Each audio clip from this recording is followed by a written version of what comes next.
Welcome to the Awaken Heart Podcast. I'm your host, Nancy Walters. Get ready to create magic and miracles as you lean into your heart's desires. I believe not only does the heart want what it wants, but it knows. This show is a weekly deep dive into what it means to live from an awakened heart. I'll be sharing inspiring stories and real conversations with people just like you, who have turned the ordinary into the extraordinary. My mission is to show you how you too can be connected and heart-centered in every area of your life. Your journey to aligning with more love, more joy, and your wildest dreams come true starts now.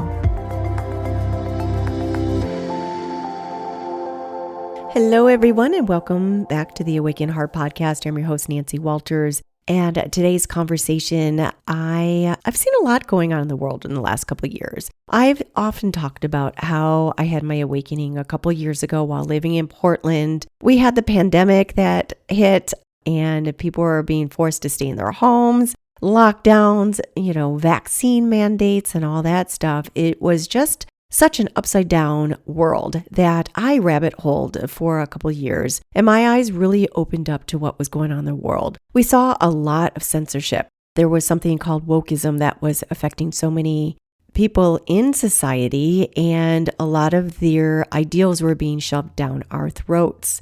And I don't know, I've never been one to really follow the status quo. I've always been a free thinker and been sovereign in my choices and my decisions, and I saw a lot of that being taken away. And I've seen a narrative being shoved down everyone's throats ad nauseum, it seems like. And while I also saw a lot of our rights as women being stripped away, as far as a lot of men going into women's sports, they're showing up in locker rooms, in prisons. There's tons of human trafficking going on thanks to the open border. There's thousands, hundreds of thousands of kids that are missing because of that open border. And as I'm recording this intro, we just had a major election, and I am actually through the moon because I see so many beautiful changes that are going to be taking place as far as putting America first and securing our borders and protecting its citizens and keeping kids out of harm's way with a lot of the stuff that is coming. It really seems like they're coming after kids. And one of those things is Robert Kennedy, that's going to be heading up the health administration, making a lot of changes in healthcare, sick care, pharmaceutical, FDA, and all that stuff. So our future is looking very, very bright. This conversation was recorded a couple months ago before all this came to fruition. And today's guest, I'm joined with Scott Graham, who is an author of 19 books, and he isn't afraid to challenge the status quo. Our conversation explores how Scott's life experiences have shaped his writing, delving into things like grief, identity, and the evolving landscape of legalization for substances like marijuana and psychedelics. Scott's work often tackles tough topics, confronting deeper truths beyond mainstream narratives. We discuss the power of authentic storytelling, the impact of technology on communication, and why honest dialogue is more crucial than ever in navigating our complex social landscape. Get ready for a thought-provoking conversation that pushes beyond the surfaces and dives into the heart of what it means to live authentically.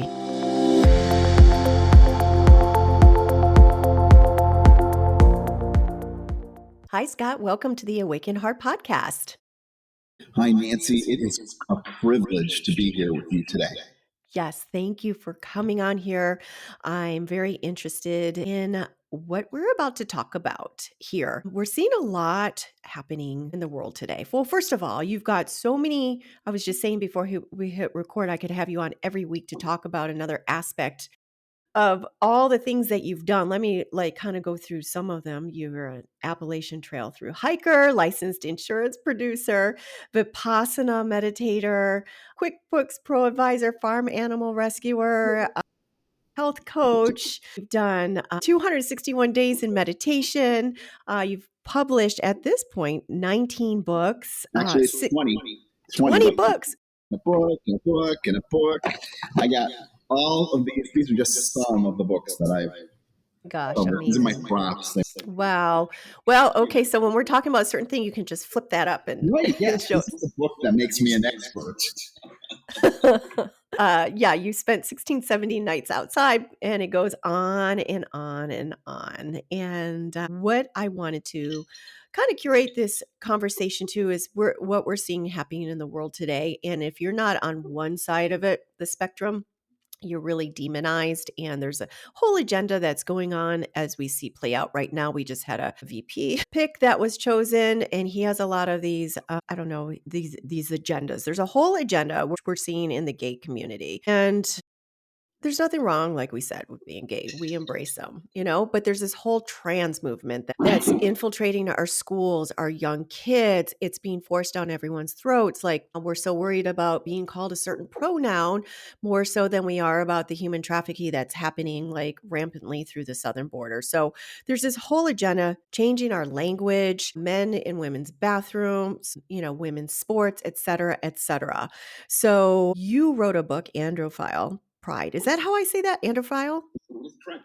Pride. Is that coming out correct, or are those letters backwards? No, you got it right. It's right there. Yes.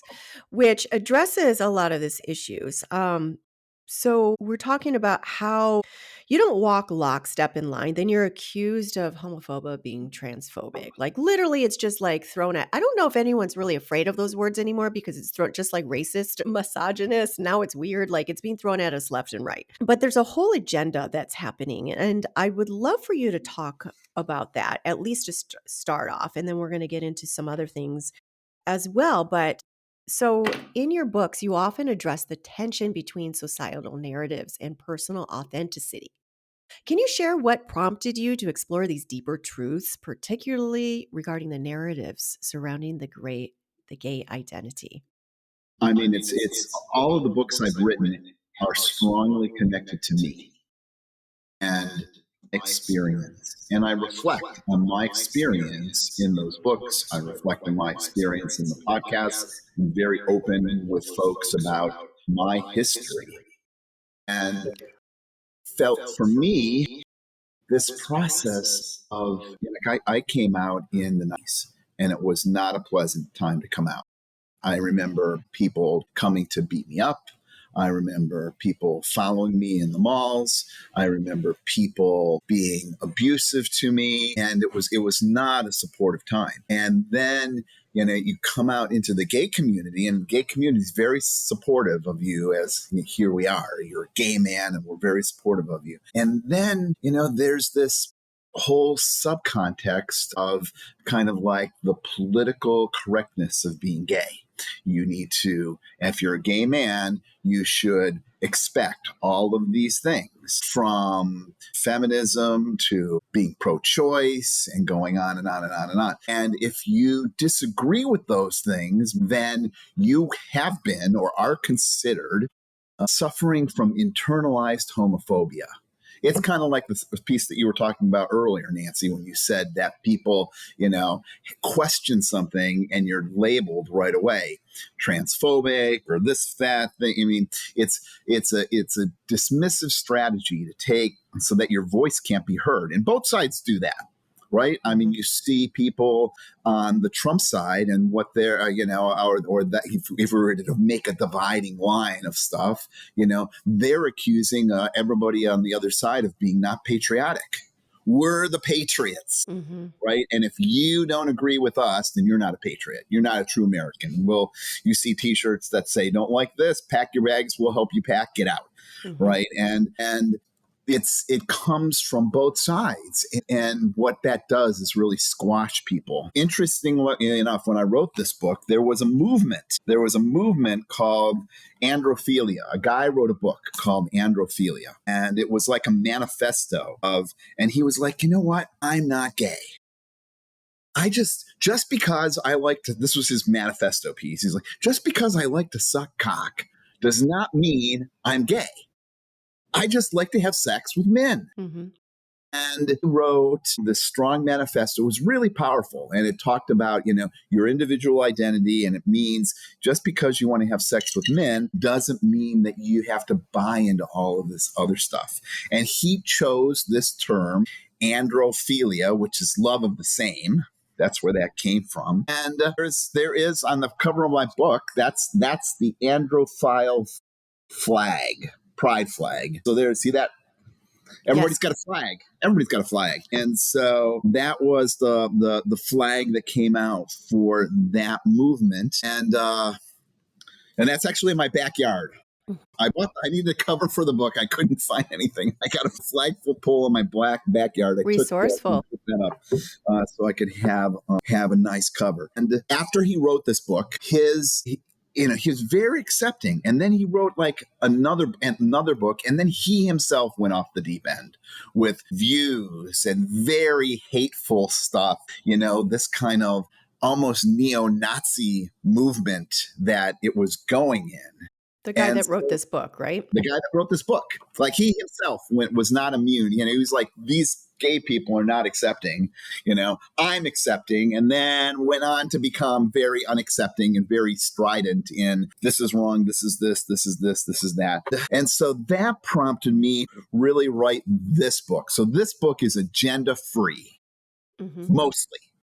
It starts off talking about the gay movement and saying the first couple chapters are, if you have a problem with a guy who's effeminate in the gay community, right? I think I called him Prancine. I thought was my kind of tongue-in-cheek name for this person who's kind of that someone's like, well, you're not totally accepting, so you've got you need to go to therapy and work it out. In fact, one of the clinical tools, you take a test or an assessment that measures your intelligence or measures your emotional openness or measures your depression. And they ask you questions, on those things. There's actually some assessments homophobia. And one of the questions on the internalized homophobia scale is criticism of leaders in the gay community. Excuse me. Bless you. Thank you.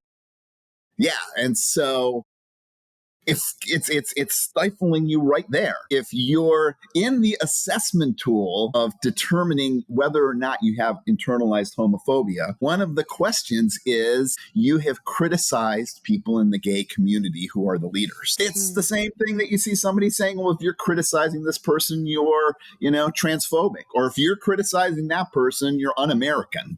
It's the roots are the same, which is, squash people, label people, put them down. And so the gay community, who is very welcoming people that agree with them, are not welcoming of gay Republicans. Like you see someone being like, how can you be gay and gay Republican? Or how can you be, gay and MAGA? Or how can you be gay and pro-life? And on and on and on. It's all putting in these little boxes instead of being, I don't want to use the word fluid. Instead of embracing, like, you don't have to be in this little box. Just like our ethnicities, like who's white and who's really black. We're mixed with so many things. Like, don't put us in all these little boxes. And a lot of us have all these different careers. We're not necessarily a technician, but then we're also like an artist as well. So right. It's like sticks and stones. Right. Yeah. So like one of the chapters in the book is it's about you and only you. And so the second half of the book focuses on identifying, and it takes some courage to go through the second half of the book. The second half of the book, it focuses on you looking at your life and identifying the pulls and pushes that are there. Why do you believe this? Do you believe this because you really believe this, or do you believe this because your mother told you so? Or your father told you so, or your school told you so, or your community, or is it, what's the piece in that? And so if you look at those pieces and then you go through it and figure out, all right, here's the things that are pulling me in different directions. Let me figure out who I am. You're going to ultimately be much more happy, right?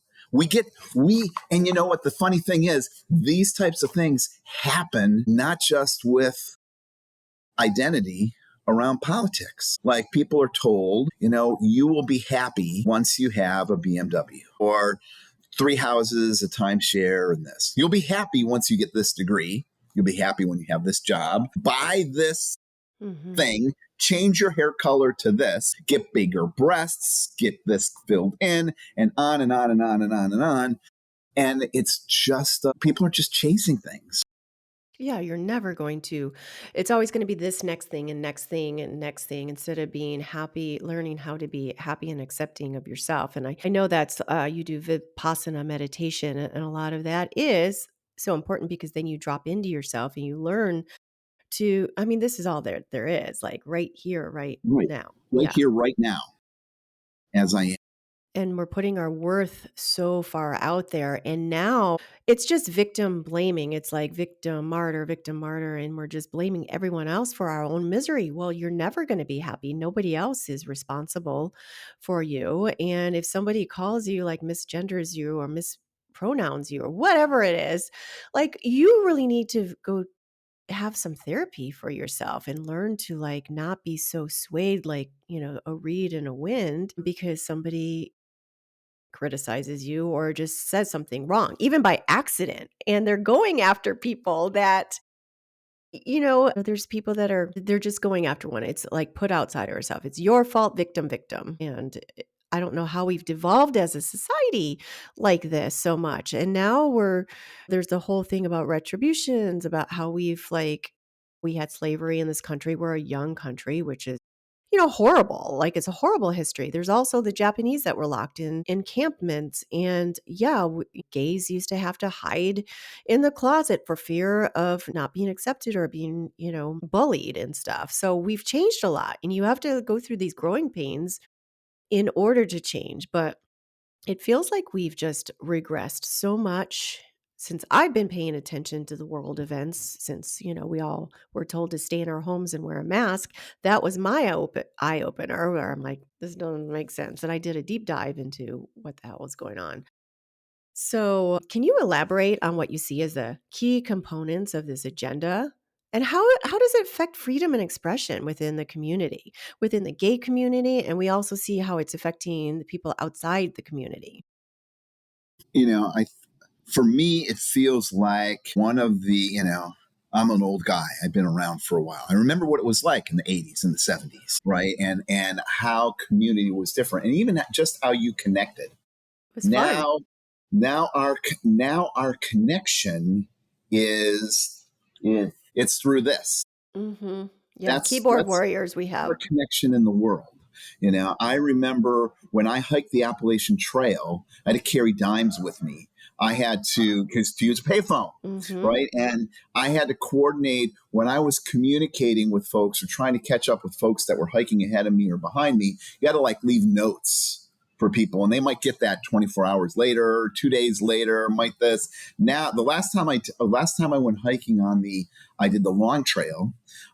It was really disheartening because at night, and this is the point of it. At night, when you're in these trail shelters, so along the Appalachian Trail, there's shelters every 10 miles, 15 miles, something like that, and you sleep in them at night, and they become this kind of place where people stop. And people build relationships with each other that they're going and doing. And that was such a core part of my Mm-hmm. experience, these friendships that I made. Now, when you go or at least the last time that I was on the trail for an extended period of time, you got to those shelters and people really didn't talk to each other. They were on their And what you phones. saw was blue lights Oh, shining. This is what you no. saw. You came in, and people had extra battery chargers and solar chargers to keep this alive. Mm-hmm. And they were busy blogging about their experience, doing a video podcast about how their day was. This whole kind of different. They were not on the trail. They're not on the trail. I Yeah. mean, they're going through the motions and carrying the weight and doing that. But because of this, they're not connected on that Mm-hmm. piece. Mm-hmm. And I think in a same sense, this device has, and the mechanisms in that device, Facebook, YouTube, all the things that engage these micro communities, like you've got a Nancy Walters micro community, right? That until we connected, I had never heard of. Just I made. never heard of any of that perspective. And that community is strongly connected, but they're not connected to anybody else. Mm-hmm. And my theory is that kind of gives people this sense of, all right, we're connected. And there's no reason to talk to those folks in a civil, friendly way because you're just outsiders to who I am. These are the people who I am, the people on here, Yeah. the people that like my posts, the people that when I make a comment, I get yes, yes, yes, yes, yes, yes, yes. From people who are in Oklahoma and Georgia and France and Zimbabwe. They're not my neighbors. So there's no incentive for me to talk to my neighbors and connect. It's the same thing with dating, right? We connect mostly on I dating can't apps do now. it. I can't do it. I think I'm gonna be single forever because I do not want to ever go back on an app. I mean, I'm 54 years old. I'm just like have different expectations and they're not meeting. But yeah, it's too bad. Right. It's devolved so much Right. because of the app. And people, like, if you just look at dating apps, like if when you were dating, going out into the real world, You want to be approached. you would go talk to somebody and they might be like, okay, goodbye. They would go. No one would literally just stop in a. You might ask them a question. They might not just not answer the question, turn around and walk away, and then completely ignore you. Right? That's exactly what happens on these apps. You like make, hey, how's your day going? And then you never hear from somebody again. Mm-hmm. And they just ghost you, or they're talking to three or four other people and pretending like they're interested. I mean, it's just the dating apps, the experience that we have, that I had on the Appalachian Trail with people being disconnected from each other. It all, I think, ties into how we're spreading apart on the political spectrum. They're all just symptoms of the same thing. Yeah. Yeah. So how do you see what is a solution for us to come together? I mean, it just seems like I said, we've devolved so much. I just can't even believe a lot of stuff that I'm seeing happening out. I call it clown world out there. But how can we all come back together? I mean, we have these technologies. They're good for a lot of reasons, but then they're also so bad for we're addicted to them. The dopamine hit. I've had the dopamine hits before. When things are going in the world, I'm like, I can't get enough. And then I just have to break it. Like I'll stay away from it for a week and then I just am able to clear your head. But literally, it is like, you can be addicted to it. And a lot of people are addicted to, like you said, that validation. I don't know you, but I'm getting this. Yes, I'm getting a like. It started with that Facebook. I don't know if so many people are on Facebook as much anymore, but Because not only have people been siloed around their views, but people have been siloed around the apps that they use, whether it's Reddit or some other chat group that they're involved in. There's some communities. I remember in the early 2000s, when this was going on, there was, and you're working to grow your business, you're trying to grow your business and was everything. I remember this specific because one of the things I do is I write business books and I'm a business coach. And one of the things was to build your own community outside of something like Facebook. So you'd have a website and a discussion forum on the website for, breast cancer survivors. And that became the place where other folks who were struggling with breast cancer went to, got support, all of these things. And you work to reward the people that were in the community and giving good feedback and active. And those folks became stars and moderators and other stuff. So you built this separate community. And it was for everything, mhm. right? If you were a farmer and you're growing corn, they were like, you need to create a website and have a support group for corn lovers because that's going to help you sell more corn. And so not only are people separate from, you made a really good point, Nancy, about Facebook. I mean, it's not just on Facebook. They're on separate whole platforms that are running separately that they're connected with. Pantheon. Is that how you say that? I know that's a big space as well. I mean, it used to be Facebook, like Facebook groups are still really popular. I mean, I only have one app a day isn't enough for me to be immersed in. I mean, I cross post stuff like if I have a podcast, I'll put it on all platforms, but there's just way too many social media sites out there. I've been censored on YouTube too many times for nothing, for my small account, for nothing. I'm just so tired of it. And that's another thing with the narrative. If you're like, oh, this is medical information, even though you're recounting someone's own personal story of an injury, or what did I put up recently? This one was about scalar energy, which is like you can heal through all this like energy that comes from the moon and the stars and homeopathy. Okay, I'm not a doctor, but there's alternatives between big pharma and there's alternatives between, getting that jabby jab woo woo thing. So it's Right. become so crazy. So that's another thing, not, lockstep in line. Like we're being censored more and more and more. So I think one of the things that's going to help us, this may be a future book, and Idea. Bing. 27, and I learned this from a good friend of mine named Jordan Monroe, and he when something comes up and you're presented with information, he does not take that at face value, whatever that piece is, whatever that is that's there. His approach is to take it a step further and figure out what's in it. Who's trying to convince you to think this certain way?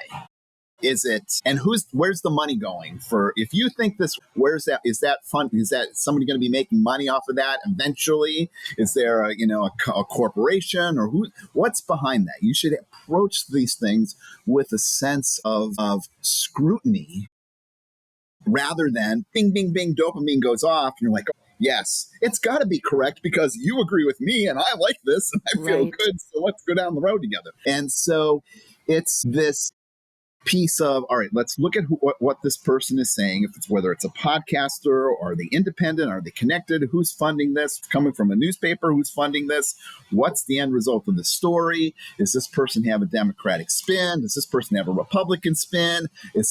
Where are you getting your source from? And can you trust them? And you could have trusted them 6 months ago. Can you still trust them today? People don't do that. And it's almost like, just like, people never took driver's education courses in college, and I mean in high school in the 1800s, because there wasn't cars around. Mm-hmm. They didn't need to know about driver's education. Then at some point, schools started offering this. You could do it at night. And now a lot of schools offer it as part of their curriculum. You can sign up for a driver's ed course for school. And I think the same thing is going to happen around critical thinking and internet knowledge, what do you want to call it? Knowledge behavior assessment. Because there is a source out there for every single viewpoint that's from on the spectrum. And you can go buy into that source and go on your happy way of siloing and be totally hoodwinked. Be totally hoodwinked one day and then get totally hoodwinked the next day because of this, that, and the other. So it's about staying receptive and open. Well, first of all, finding the source and to see if they're credible and reliable, and then staying curious and receptive and open to see where the other person might be coming from, like having empathy for the other person. Right. Yeah. And how do they know this? Like, I really think, part of it's a piece that, like I went on, I have an RV. I have an RV and I tow the RV. I posted a few things online. I went to a few little websites to see some, because I was having problems with my RV. And then I get, in the vast constellation of news items that might be related to me, there's a little article about an RV with like a little catchphrase, 5 mistakes RVers make from an expert. And you click on that, and then something somewhere is like, oh, we want him coming back. We want him coming back. So let's feed him more of that. And next thing you know, you're seeing all these snippets about RVs. Where did that come from? Right? And part of it's because, you got to recognize that whatever these sites are, they want you coming back to see advertisements. And they want me to buy RV shit.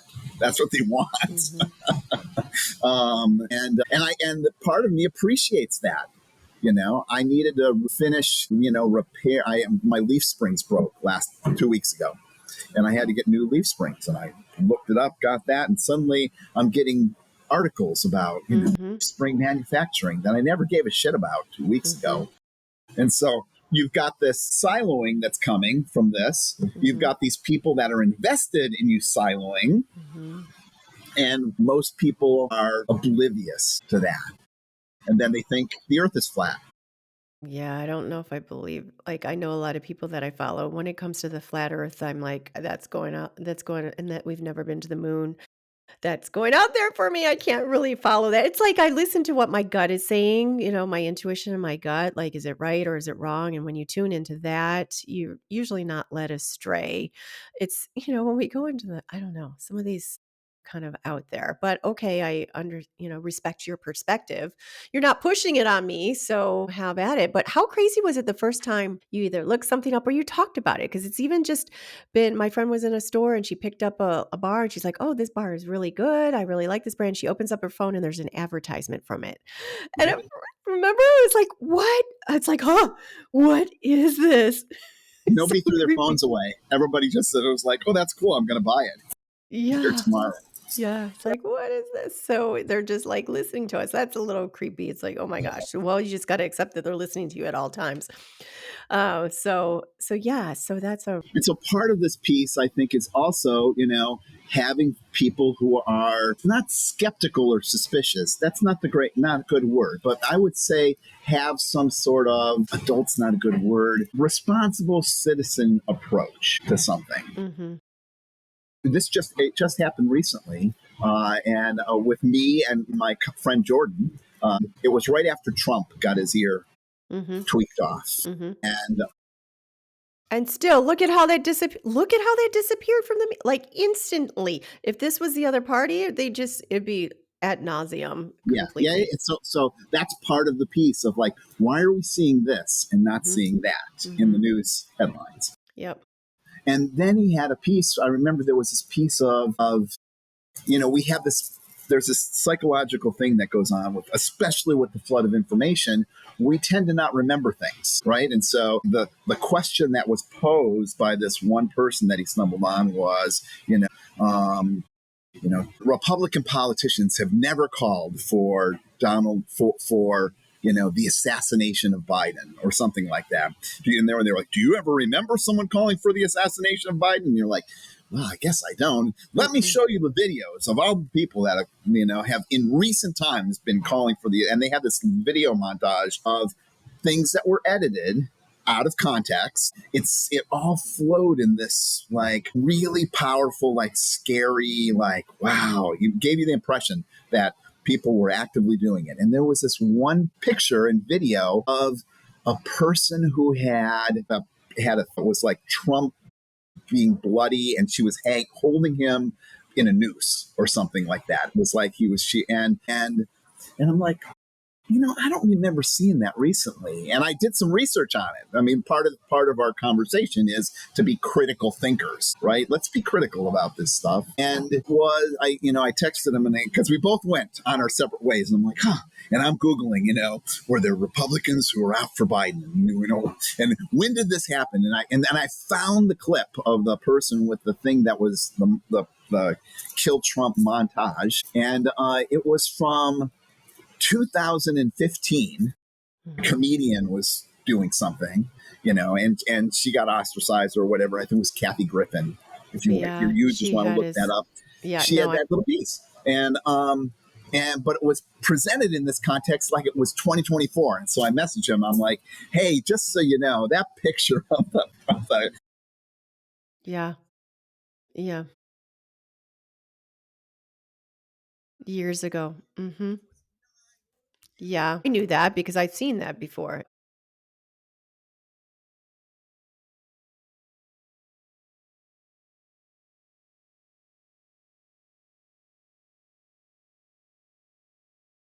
how is this information geting portrayed and Exactly. presented, and how and who's behind it? Who Mhm. wants you to think this way? Mhm. Because you can piece together anything. Yeah.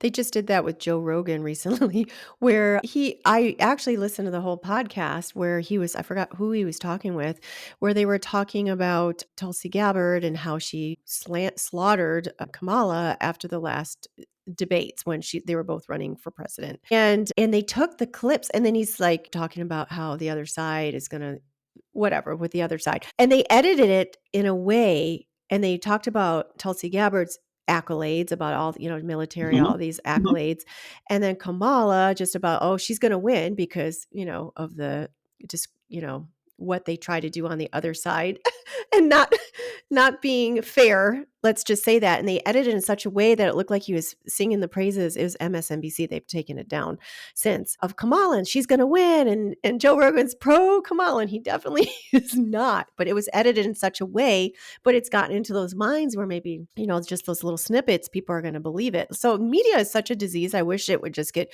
completely dismantled. I don't remember. I don't watch the regular news. I see clips in here and there. Like you said, it's important to see where it's coming from, seeing the full clips. Like, we see Trump edited all the time. And I'm like, that's not what he said. And that's not what he meant. But I just wish they would let's just like report the news. I'm tired of these talking heads. It's very biased one way. The main news very is. It's like, can you just, and then all this like, orange man bad kind of, just as an example. And the whole narrative, like the people that didn't get the vaccines back at the time, like how we were dirty and we were like jeopardizing people's health, like it literally is responsible. It's propaganda. It's always been there, even before there was television, even before. Thank God we've got social media because we can see different perspectives instead of taking everything that's spewed at us like, a Bible verse or something. We can see how everyone, like they turn them, like we can see how like, we know it wasn't a lone shooter, but whatever. People are going to go, you're saying that Trump's Hitler. Of course, someone's going to go after him. When you're saying that, unvaccinated are causing all the diseases, like we're lucky that didn't go to like Nazi level, like against, and I can see then what happened in Germany back at the time where there's propaganda against the Jews came out and how everyone turned against them. So will that ever reform like the media? Can we just dismantle it all? There's independent journalists, which I love, that tell at least the other perspectives, but just be fair in reporting. Let us make our own decisions in everything, just like medical misinformation. Like I'm an adult. I can make my own decisions. Well, I think it comes down to, it's not the media that needs to be dismantled. It's our brains that need to be dismantled because we allow ourselves to get sucked in. I just pulled up one thing on my phone here. This is not even related to anything political, but this is the type of stuff that sucks us in. The headline is, so let me ask Nancy, do you eat chocolate? Okay. Many chocolate products contaminated with heavy metals, study finds. One type stood out. Dum, dum, dum. Right? It's written in a way that is like, you're like, oh, I eat chocolate. Could I eat that thing? Oh my God. You click on it and you're reading. And you get more. Yeah. What is it? What is it? What is it? And then you're help me. Right. And it's not, it's around everything, right? Psychologists, I see this all the time because I'm a coach and a counselor, and I'm an outdoor person. So I get these pieces that are like, the most important art of giving and receiving in intimate relationships, according to psychologists. You're like, oh, maybe I want to look at that because, I'm single. Do I want to? It's so much of it. It's the same thing with politics. It's like, what did they say that Trump said Christians don't need to vote anymore. I saw the whole clip. Whole thing, right? He's a dictator. He's never going to leave. Like, no, that's not what he said. He's 78 years old. He's not going to be able to stay in power forever.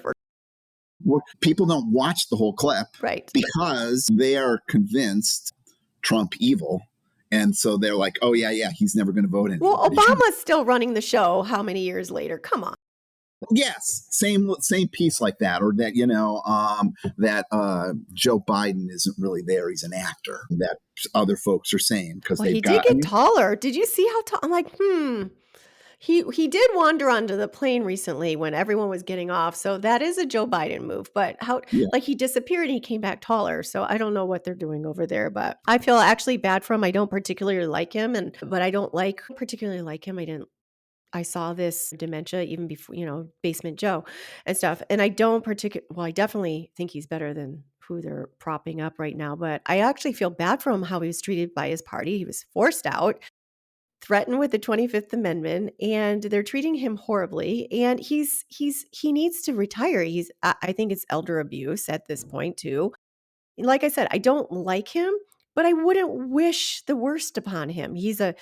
whatever he's done, he's old. I've got a mom that has dementia and Alzheimer's. I wouldn't want to keep propping her up on the stage over there. I mean, I think he's they're power hungry as well, but it's just like, yeah, let's just like see the whole clips. Okay, he said this.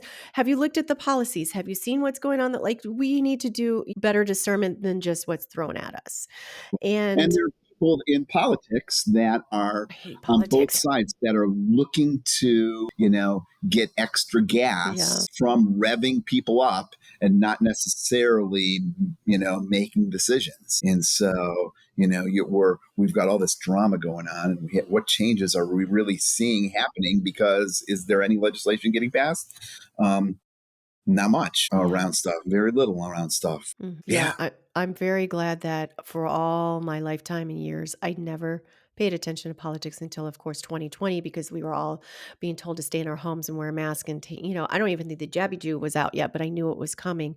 So I really looked into who was red, who was blue. I mean, I knew Trump was there, but I really looked into it a lot. But I'm glad I didn't for all those years. I'm like, has it always been like that? This is horrible. Like, and I still try to keep, someone said to keep your perspective at 30,000 feet, like kind of be in a more observing, neutral area. And I have been triggered. That's when I'm like freaking scrolling like crazy, especially after what happened in the last month. I've just literally been like addicted to everything that's going on. And I know it's not healthy and I need to pull away. I actually did go camping for a week and I did pull away, but it's like I wake up in the morning now just scared about our country. And I've got to be able to like get back into a meditation. And do you meditate every day, right? Do you do Vipassana or do you do some others? Well, Vipassana and Anapana kind of go hand in hand. Okay. Anapana is just about your breath. And so that's a Okay. great thing to do if your mind is wandering away. Mm-hmm. If you find yourself, what I would hold out to your listeners to think about is that, and I've catch myself doing this. This is a red flag. If you get up, in the middle of the night to pee, and then check your phone before you go God, back. no. Or you get up in the morning, make your cup of coffee, and then check your phone. I've started to do that. I'm like, I'm going to sit and have my coffee and see what's happening. I need to break that and go back Right, into my right. reading. What's going And on? Tell me mm-hmm. what. And suddenly, Yeah. What's going on is what's around you, Mm-hmm. Yes. not here. Yes. And I And we live 100% in this. realize it. Mm-hmm. We live in this world. One of the. I'm working on a book that's focused on incorporating Buddhist precepts in my life, in your life, and what you can do to actively do that. And there's some parts that I couldn't get my head around. And I talked to a Buddhist monk at about this. And one of the precepts that I just couldn't get my head around was this Buddhist precept about wearing adornments, about, extra, pretty clothes, doing your hair. That's that. And I said, I just can't get my head around that. He said, if the Buddha was around today, heavy adornment that he would be and be concerned about is Instagram and people posting these, perfect shots of themselves in some situation that then gets shared over to other people. And then other people see that and then are like, oh, I feel like shit because I don't look like that, or I don't have that hair, or I'm not in Filters. that piece. It's not And natural. and there's this just push to go on and do that. People take pictures of their food that they're eating Mm-hmm. and share that. Like, when I was younger, we went on vacation and you were on vacation for 2 weeks and maybe it took 2 rolls of film, 24 pictures in each roll, 48 when you got home, had no idea what the fuck those pictures were of. Mm-hmm. When you got home, they It's were like, like damn, they're this and that. blurry. And now we're like, where was I the other day? I was doing a a race, a mud race. It's called the Savage Race, with my dogs, and I'm going under the barbed wire. And I gave somebody my phone, and I was like, take 40 pictures, or whatever. And anyone's like, and I'm looking at the pictures, and like, there's a picture of me like this, and then there's a picture of me like this, and I'm going back and forth between this picture and that picture and this picture and that picture. I'm like, oh my God, it doesn't make any difference. Really, it's just, but we're so focused on this image of perfect that to the point where we're comparing a picture like this to a picture like this. Mm-hmm. Mm-hmm. Like, in a quarter of an inch, your head is different. And you're like, which one's better? Which one's better? Which one's better? All right, that one's better. And that's the same thing that's fueling the political divides, perspectives, all that stuff. It's this kind of this adornment of who we are, which is People not. get really mean, and the guy goes, "Stop reading the comments." People get really mean. I mean, I've commented just on some posts, just my own, nothing politically biased or anything, but just supportive, whatever. Oh my gosh, I've had keyboard warriors, and they're just attacking me, and they're like going to my own page and criticize, "Oh, you've got the big forehead," and or I think it was just some people were coming over the border wall, and there's nothing like there's so much happening that I think I just said something like it, it needs to be closed. There's a lot of fentanyl and human trafficking and women are getting raped. Oh yeah, I got attacked left and right and criticizing like on my posts and they've gone onto my podcast and given me bad reviews. And it's like, you're a freaking, I'm like, okay, keyboard warrior, take it back a notch. Yeah. And it's funny because when you're talking about that, "Ooh, look at me. And when I first got on Instagram, I got on in 11, I think when it started, and then I got off and I got back on in 16 when I was doing a lot of traveling. And this is when everybody was like, there's the mountains. And they're like, what was the whole thing? It was like, doing they had all this like we're in the back and their arms are out and like, people have fallen off mountains in Bali or into a waterfall. I've had tour guides that are like, yeah, we lost some people because they sat on the edge to get a photo and went over the other side. But there's somebody I wanted to mention before we go on to, some of the last questions. Celeste Barber, I don't know if you know who she is. I think she's a comedian and she's got an Instagram page. And I would have no idea that women are like this because she'll take videos that are women like where they're wearing next to nothing and maybe they're dancing. This is how mom dance around the living room or they're pouring something on themselves. And then she does it. I mean, she's a regular sized girl and, she'll put on a little bikini and she just she'll have the clip of them and then she'll have the clip of her doing whatever they're doing. It's hysterical. It's I'm like, women really go out there half naked like that and putting that out there. It's so suggestive. But anyway. See, this is the world we live in. Yes. Right? Celeste Barber. Yes. Yes. Show it when she makes fun of her. Yeah, that is the. Oh yeah, there she is. There she is. Right there. Yes. Little piece. Right. That's the fact that I can do this, or no, actually not the fact that when you said, Celeste Barber, and I thought, well, I don't know who that is, and this device overruled you for 15 seconds. So for 15 seconds, just now in this podcast, I was not present with you because my mind went, which is why I don't bring my phone to podcast. I usually set my phone in the other room. I turn them all off just because to just get a better Wi-Fi setting. But I'm glad you did that. I'm glad you saw that because now you know what I'm talking about. And this piece that I just accidentally exemplified here is the same piece that's driving the It's all difference. accessible. Yes, absolutely.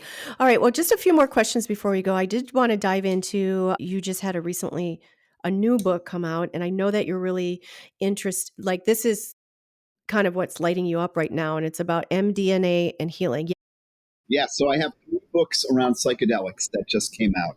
This is the first book that I published, which is the Psychedelic Integration Workbook. And I just published, just last week, the Psychedelic Preparation Workbook. They go hand in hand. And then I did a piece of MDMA and grief, which has a part of in the appendix that was penned by Congressman Morgan Luttrell, the Republican congressman from Texas, who he himself went out, and I don't know if it was ayahuasca or if it was psilocybin, but he had PTSD from his service for our country, and it was plaguing him. And psychedelics helped him step through the other side.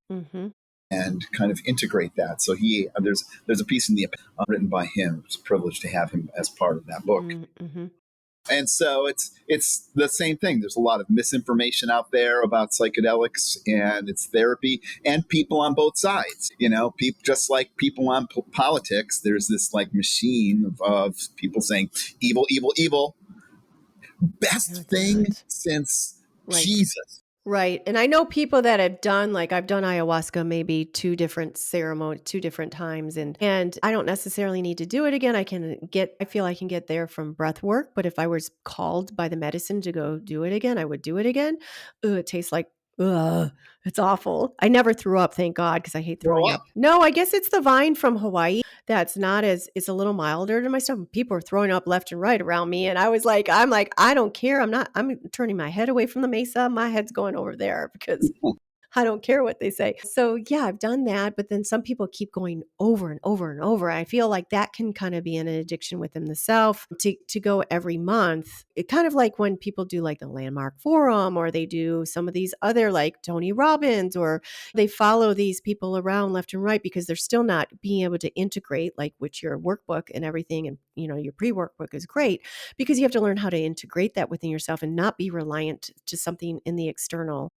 Exactly. Exactly. If you do, it really doesn't matter what the experience is. You could actually, change the title to the Tony Robbins integration work Seriously. and just go through it and be like, all right, what am I? Those same questions would help you around taking those learnings and making those changes in your life so you're navigating in the direction you want and not being dependent whatever that person is, whether it's Tony Robbins or the Landmark Forum or ayahuasca or psychedelics. Right, absolutely. Now, real quick, let's touch upon, I know there's a lot of people talking about, like, well, first of all, ayahuasca, I can't say it. I'll just say mushrooms, and like that one that's like the toad thing. It's done in ceremony. It's very important to do these kind of things in ceremony and do a journey and having somebody that can guide you. And I found, I mean, I did it with 10 other people. There were two, shamans there that are able to guide us. And I've heard of some people that were doing it outside of a nightclub. Oh God, I can't imagine doing it outside a nightclub in a room and not in people are wandering off. So there's ways to do it in ceremony. And then there's MDMA where people are microdosing to help them, like maybe with PTSD. What's the word for it? How do you feel about each and how it can benefit? I have not myself experimented with microdosing. I use when I in the book that I wrote on MDMA and grief, I talked about my own grief journey for my spouse and going through that and how MDMA kind of opened pathways and gateways for me Mm-hmm. to explore that. MDMA itself is not a hallucinogen. You're not going to hallucinate when you're on MDMA. It gives you this feeling of incredible empathic warmth and love. Maybe that's the solution. Maybe we need to take everybody on the two sides of the Yeah, let's do lock them it. in a room and give them all MDMA. Let's do it. And have Yeah, them be we'll all led. be, We'll get we'll a all be couple hugging each facilitators. other. Yeah, let Yeah. them. Yeah. I'd be like, I love you, man. I do. I love you Yeah, too. because MDMA is ecstasy, right? I'm thinking Yeah. what is the other one where it's like a death? Is that MDMA as well, or isn't that something else? It's like, It's like a little death.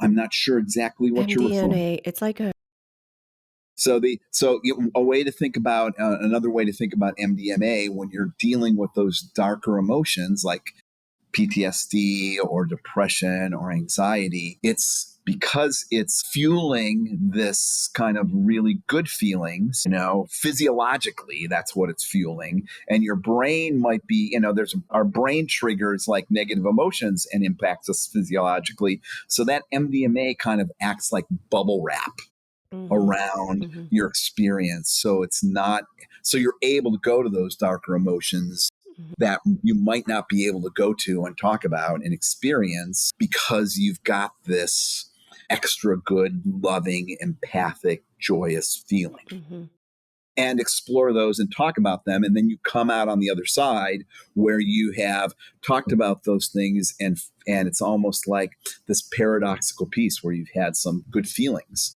mm-hmm, while you're talking about those things and able to explore them where you might not have been able to and access them. And then afterwards, your perception of those things are different, which makes sense because you've explored them. Think of it like somebody who is watching a movie, all their history has been watching a movie, The Titanic. Oh, that's not a good example. Never mind. Somebody who's been watching a movie of taking a deep dive into some, coral reef in Australia. And they've seen that. They've even seen high definition IMAX movies of coral reefs. And then one day they take a flight to Australia. They learn to scuba dive and they actually go and swim in that coral reef. their memories next week about that coral reef are going to be much different Mhm. because they actually were there, Mhm. right? And that scuba suit that they were in swimming around is like the MDMA. It allowed them to go into that Mhm. piece and access it directly instead of just this movie memory piece. What is the best way for people who wish to do MDMA or any kind of psychedelic? How can they approach it responsibly and safely? So, I have talked about the trip safe framework around looking into whatever psychedelic substance you're using. And that entails, TRIPSAFE. People can Google that and Google my name. It's in the preparation workbook. There's a whole section on going through the trip safe framework Mhm. to make sure that you've done your research, your motivations are Mm. clear around this, your expectations are clear around this, you're clear about where you're getting it from, what the dosage is, in a safe environment, that you have an emergency plan. When I did the MDMA, I had a trip sitter with me who also happened to be an EMT. So I Mhm. was Safe. ready. Yeah, I felt safe. that's great. And you want to make sure that, because you don't want to take something that's adulterated and is Oh going to my cause god. damage. You want to I'd make be sure that so you're afraid doing. now. I'd be so afraid to take things. I mean, especially anything powdered and stuff with all the fentanyl that's in our world. So that's why it's important to go through the checklist and make sure that you're I mean, don't take anything nowadays. Like it's crazy, but something like MDMA, of course, get it from somebody that you trust, that you've done your research. And do you have particular And of course, links? for those listening, I feel like I need to say for Nancy and I that neither of us are endorsing to anybody taking any illegal behavior in any kind, and we are not Not at all. encouraging criminality of any kind. Blah blah blah blah blah blah blah. Okay, that's not. Yes, yes, and we're not medical doctors, so make sure to consult them before doing anything You're gonna like have that. that. I'll put that disclaimer in there. So for that leads us to I wrote this first book about integration, and then somebody said to me, "You didn't include a disclaimer in that book?" And I'm like, "Oh no, shit, I didn't include it in that book." They're like, "Well, you should have talked to a lawyer before you read that book." So all the other gosh. books now have this like Yeah, you lawyer-esque have to yeah. disclaimer. And Maybe then I I should discovered, I'm like, holy shit, everybody's written these books has a disclaimer that yeah, maybe I should don't do arrest that. me. I should do that on this one too. Yeah, the disclaimer. This is our disclaimer for this episode. So, okay, so that leads Sounds like what I'm me saying. to Fuck off. some of your books as we wrap up. I'd love for people to know where to find you, how to best work with you or see your works. And do you have like direct links to some of the books? I'd like your Trip Safe and what we just talked about here. I don't know if you have a direct PDF link or Yes, something that I can I share. can I can include some of those Okay. pieces when for you to include in the show notes. I have published in the what's it, the psychedelic information journal, which is out there. Those Some of these articles are there. You can easily find me just by googling G. Scott Graham author. So there's my name right there. If you do G. Scott Graham space author, you'll find all my Yeah, books he comes right because up. Google knows who I am. I'm on Amazon. They're available in print and PDF. And literally, once you do G. Scott Graham, you'll find everything. Probably this Hmm. podcast, like lots. I've been on 60 some other podcasts. Wow. Google's flowing with information They about know me. where to find you. They know where to find me. So when that disclaimer is not off in my podcast, like that disclaimer, you didn't do a disclaimer, they'll come knocking on your door. I saw something crazy recently where I think it was in the UK. They've gone batshit crazy over in the UK, where they knocked on his door and a police came in because he posted something on Facebook.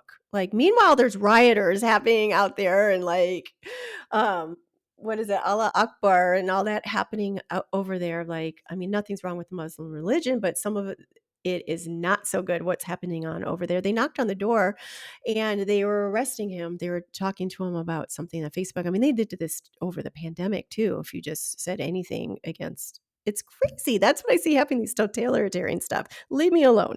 At least you know how to survive out in the wild, so you'll be good if Yes, they I ever do. come knocking on your door. If there's a zombie apocalypse, I'm all Yes. set. I'm all set. I'll be seeking you out. I got my bear mace though. I don't know. I mean, I learned how to use a gun, but I don't know how to use it well enough to get a gun because I'll end up shooting myself. So I have bear mace next to my bed. And if I go camping, I have bear mace. Anyway, this has been such a great conversation. I'm so glad we Please, had it. Nancy, I just want to, you should make sure that if you ever go back on the dating scene, you hide that bear mace before the date comes over.